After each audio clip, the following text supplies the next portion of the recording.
Secondly, there is the international dimension. With respect to Colombia, such involvement is needed not only in the name of peace or as a means of increasing investment and trade, but also so we can wage a more effective international campaign against a terrible menace, the trafficking in illegal drugs, which poisons lives, corrupt values and institutions, damage the environment, and stand ready to strike at our innocent children. Many of you know the gravity of the issues confronting our nation. I kid you not, this year has been a difficult one, at times extremely so. Upon assuming office, I found that we were in the midst of a storm whose true nature no one had really predicted. Unemployment had doubled. The fiscal deficit had quadrupled, all in only 4 years.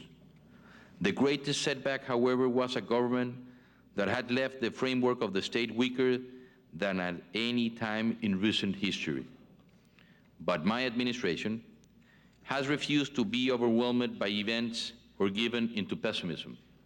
Instead, we are meeting these challenges head-on, guided by clear objectives and realistic expectations that we set for ourselves since day one. Our response is not designed to win popularity contests, but to reactivate and rebuild our country.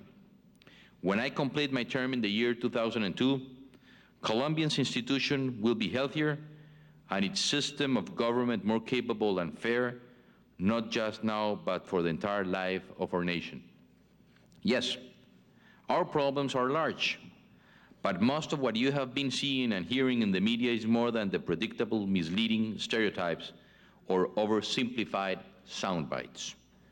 Quite frankly, I am greatly alarmed by the glaring and often unsubstantiated inaccuracies with respect to my country, Colombia. Talk of a nation on the brink of collapse or on the verge of becoming a narco-guerrilla state. I am here to tell you that this is absolutely and unequivocally not the case. Similar statements were made a decade ago when Colombia confronted an enormously greater threat to national stability, the terror campaigns of the Medellin drug cartel. We survived then, and we are standing strong now. As I speak, Colombia's armed forces are waging an effective campaign against the insurgent forces.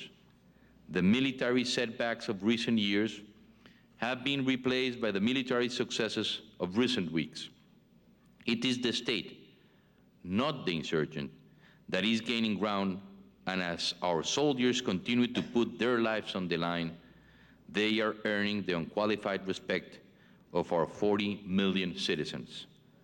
We have instituted sweeping military reforms, including mandatory training in human rights with standards above those used even by the US military. We are phasing out conscription in order to build a more professional force. And we have increased intelligence sharing and cooperation between the Army, the Navy, and the Air Force. These changes are needed regardless of our international situation, and I remain convinced that we must achieve peace politically. You should remember that what Colombia faces is not by any means a civil war. Less than 20,000 irregular troops, roughly 1/20 of 1% of our population, are not on the verge of doing anything except promoting and prolonging the violence plaguing the countryside and contributing to the chaos produced by drug trafficking. Just last month, I was in the United States, where I addressed the General Assembly of the United Nations, meet with President Clinton and leaders on Capitol Hill.